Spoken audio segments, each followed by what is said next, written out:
నిన్న early morning ఒక patient ని చూశాను. సడన్ గా చెయ్యి, కాలు, మాట పడిపోయింది అని.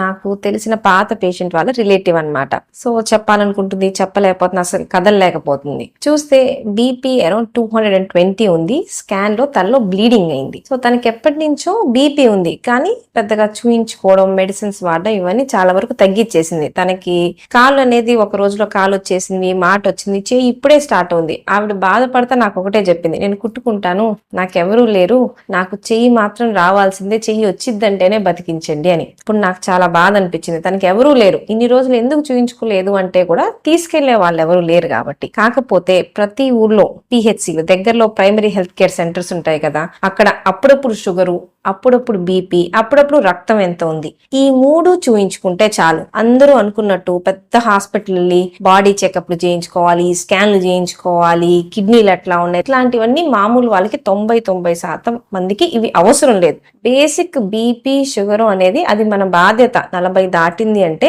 ఎవ్రీ 6 months కో 1 year కో మనం ఖచ్చితంగా వీటి వరకు రూపాయి కూడా ఖర్చు అవ్వదు, వీటి వరకు అయినా దగ్గరలో చేయించుకుంటే మనం ఇట్లాంటివన్నీ అరికట్టాలి.